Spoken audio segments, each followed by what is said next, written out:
A report from the UK shows white British people will soon be outnumbered by Muslim migrants in the city of Birmingham. One America's Pearson Sharp explains how the reversal in population has also brought with it a wave of violent crime. This is Birmingham in the 1960s, a quaint little city in central England full of farmland, churches, and a bustling city center that enjoyed a very low crime rate and picturesque, historic streets. Flash forward a few decades.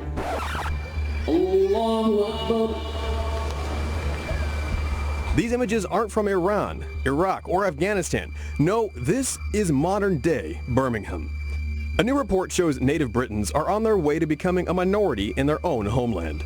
The latest demographics from Birmingham reveals that nearly half of those in the UK's most multicultural city are migrants or foreign-born. Experts say that white Brits will soon be outnumbered as the city continues to swell with residents from Africa and the Middle East. There are people from roughly 200 countries living in Birmingham, and some 50,000 of them don't speak any English at all. Immigrants make up 60% of Birmingham's growth over the last decade, but have also brought with them a massive spike in crime. Over the last few years, Muslim migrants have created areas of Birmingham known as no-go zones, places where non-Muslims are not welcome. This racist message was spray-painted on a wall in an inner-city ghetto of Birmingham in August of 2017. Native Brits say that it's a sad truth these areas are here to stay, and claim that many migrants have no intention of integrating or becoming British. Government officials say that similar graffiti has appeared in other areas in recent years, condemning the hateful vandalism, but taking no action against it. A recent government survey found that white residents in Birmingham feared for their safety and said parts of the city were now off limits. In fact, the city has become the so-called capital of jihadism in England. 1 in 10 of the UK's convicted Islamic terrorists comes from Birmingham. The neighborhood of Sparkbrook is more than 70% Muslim and has become a byword for radical Islamism in England. Houses there have been turned into bomb-making factories and were used in the deadly attacks on London's subway system in 2005 that killed 52 people. Muslim extremists have concentrated into several enclaves throughout the city, producing 26 of England's 269 convicted terrorists. One journalist who visited the city, Ross Kemp, said Birmingham is so violent he has to wear the same body armor he wore in Syria for protection.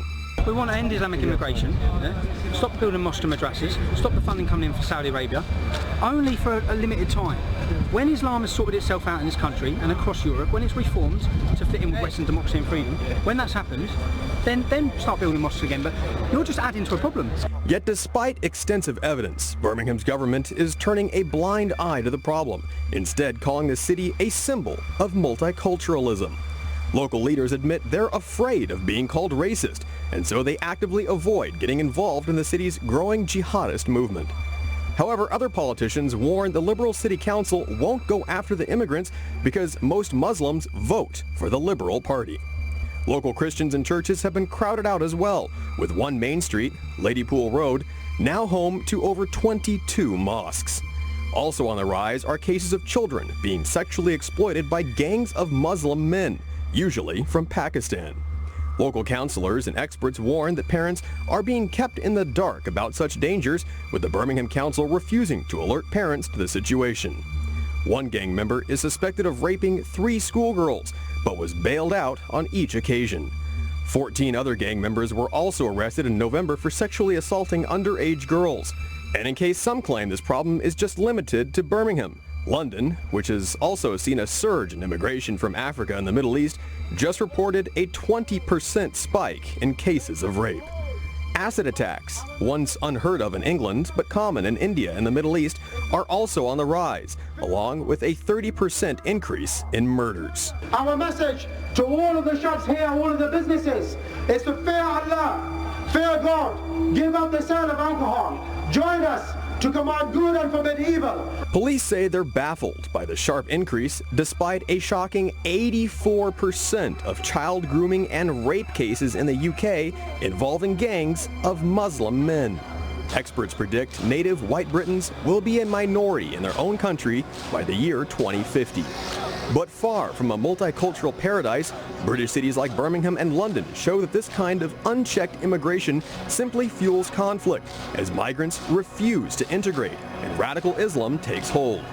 With politicians who protect the guilty simply for votes and police so afraid of being branded racist that they won't tackle the issue, the government is creating ghettos rife with crime and Islamic extremists. Birmingham is a bellwether for the West. Open-door mass migration policies are failing, but whether or not the British government takes action to end the problem remains to be seen. Pearson Sharp, One America News. Want to see more videos like this? Click on the link below and subscribe to One America News on YouTube, and call your cable provider